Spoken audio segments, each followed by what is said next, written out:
treated the Supreme Court justice to luxury travel. I'm Tyrone Bowman. This is Tyrone Bowman Tonight. This evening I'll be talking about an article as recorded in ProPublica entitled Friends of the Court. Clarence Thomas, 38 Vacations, the other billionaires who have treated the Supreme Court justice to luxury travel.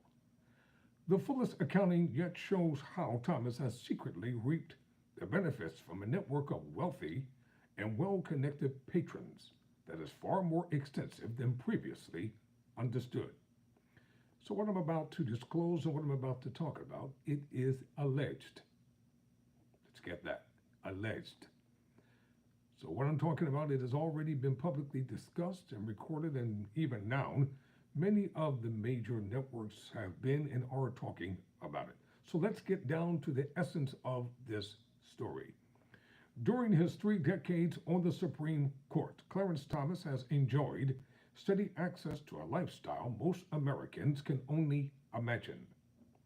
A cadre of industry titans and ultra-wealthy executives have treated him to far-flung vacations aboard their yachts, ushered him into the premium suites at sporting events, and sent their private jets to fetch him, including, on more than one occasion, an entire 737. It's a stream of luxury that is both more extensive and from a wider circle than has been previously understood. Like clockwork, Thomas's leisure activities have been underwritten by benefactors who share the ideology that drives his jurisprudence. Their gifts include at least 38 destination vacations, including a previously unreported voyage on a yacht around the Bahamas, 26 private jet flights, plus an additional 8 by helicopter, a dozen VIP passes to professional and college sporting events, typically perched in the skybox, 2 stays at luxury resorts in Florida and Jamaica, and 1 standing invitation to an Uber exclusive club overlooking the Atlantic coast. This accounting of Thomas's travel revealed for the first time here, from an array of previously unavailable information, is the fullest to date of the generosity that has regularly afforded Thomas a lifestyle far beyond what his income could provide, and it is almost certainly an undercount. While some of the hospitality, such as stays in personal homes, may not have required disclosure, Thomas appears to have violated the law by failing to disclose flights, yacht cruises, and expensive sports tickets, according to ethics experts. Perhaps even more significant, the pattern exposes consistent violations of judicial norms. Experts, including 7 current and former federal judges appointed by both parties, told ProPublica. In my career, I don't remember ever seeing this degree of largesse given to anybody, said Jeremy Fogel, a former federal judge who served for years on the Judicial Committee that reviews judges' financial disclosures. I think it's unprecedented. This year, ProPublica revealed Texas real estate billionaire Harlan Crow's generosity towards Thomas, including vacations, private jet flights, gifts, the purchase of his mother's house in Georgia, and tuition payments. In an April statement, the justice defended his relationship with Crow. The Crows are among our dearest friends, Thomas said. As friends do, we have joined them on a number of family trips. The New York Times recently surfaced VIP treatment from wealthy businessmen he met through the Horatio Alger Association at an exclusive nonprofit. Among them were David Sokol, a former top executive at Berkshire Hathaway, and H. Wayne Huenza, a billionaire who turned Blockbuster and Waste Management into national Goliaths. The Times noted Thomas gives access to the Supreme Court building for Horatio Alger events. ProPublica confirmed that the access costs $1,500 or more in donations per person. Records and interviews show Thomas had another benefactor, oil baron Paul Tony Novelli, whose gifts to the justice have not previously been reported. ProPublica's totals in this article include strips from Crow. Each of these men, Novelli, Huenza, Sokol, and Crow, appears to have first met Thomas after he ascended to the Supreme Court. With the exception of Crow, their names are nowhere in Thomas's financial disclosures, where justices are required by law to publicly report most gifts.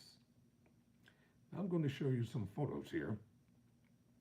From left to right at the top, H. Wayne Huenza, then David Sokol, and Paul Tony Novelli. These business magnates apparently came into Clarence Thomas's life after he was appointed to one of the most Socratic positions of power in American government.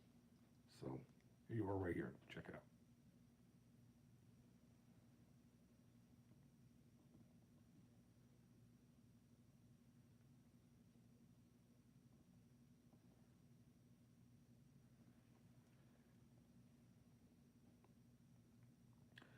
The total value of the undisclosed strips they've given Thomas since 1991, the year he was appointed to the Supreme Court, is difficult to measure, but it's likely in the millions.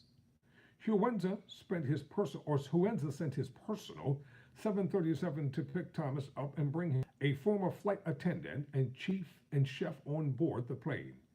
If he were picked up in D.C., the 5-hour round trip would have cost at least $130,000 each time had Thomas chartered the jet himself, according to estimates from jet charter companies. In February 2016, Thomas flew on Crow's private jet from Washington to New Haven, Connecticut, before heading back on the jet just 3 hours later. ProPublica previously reported the flight, but newly obtained U.S. Marshals Service records reveal its purpose. Thomas met with Yale Law School deans for a tour of the room where they planned to display a portrait of the justice. Crow's Foundation also gave the school $105,000 earmarked for the Justice Thomas Portrait Fund tax filings show. Don Fox, the former general counsel of the U.S. Office of Government Ethics and the senior ethics official in the executive branch, said, "It's just the height of hypocrisy to wear the robes and live the lifestyle of a billionaire. Taxpayers," he added, "have the right to expect that Supreme Court justices are not living on the dime of others." Fox, who worked under both Democrat and Republican administrations, said he advised every new political appointee the same thing. "Your wealthy friends are the ones you had before you were appointed. You don't get to acquire any new ones," he told them. Thomas and Novelli did not respond to a detailed list of questions for this story.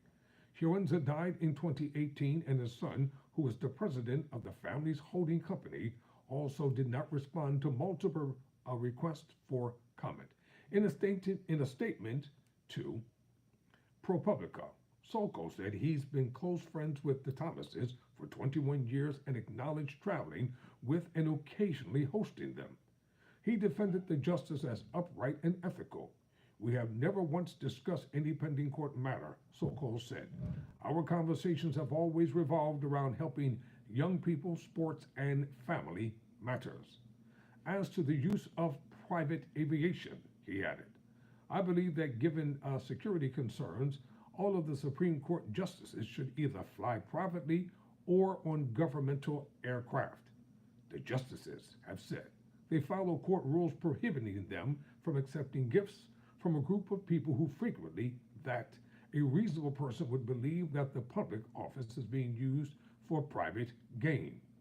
But what actually constitutes a gift under those rules is ambiguous, and in practice, justices have few restrictions on what they can accept. Other members of the court have accepted travel underwritten by wealthy businessmen and speaking invitations at universities. Stephen Breyer accepted a flight to Nantucket wedding from a Democratic megadonor. Ruth Bader Ginsburg took a tour of Israel, and Jordan paid for by an Israeli billionaire. Those gifts are public because Breyer and Ginsburg disclose them. Thomas, however, is apparently an extreme outlier for the volume and frequently of all the undisclosed vacations he received. He once complained that he sacrificed wealth to sit on the court, though he depicted the choice as a matter of conscience. The job is not worth doing for what they pay, he told the Bar Association in Savannah, Georgia in 2001, but it's worth doing for the principal. To track Thomas's relationship and travel, ProPublica examined flight data, emails from an airport and university officials, security detail records, tax court filings, meeting minutes, and a trove of photographs from personal albums, including cards that Thomas's wife, Gina, sent to friends. In addition, reporters interviewed more than 100 eyewitnesses and other sources, jet and helicopter pilots, flight attendants, airport workers, yacht crew members, security guards, photographers, waitresses, caterers, chefs, drivers, river rafting guides, and C-suite executives. ProPublica has not identified any legal cases that Huenza, Soka, or Velli had at the Supreme Court during their documented relationships with Thomas, although they all work in industries significantly impacted by the court's decisions. In a small circulation biography given to Huenza's friends and family, Thomas acknowledged that he and Huenza discussed some of the billionaire's companies, but said their relationship was never transactional. It wasn't that kind of friendship, he told the interviewer. The justices said they preferred to go to a small restaurant in a strip mall or sit on the billionaire's lawn and drink tea or diet soda.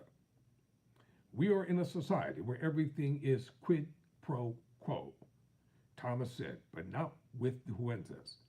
I don't do anything for them, and they can't do anything for me. To be continued. I'm Tyrone Bowman. Never surrender, never quit.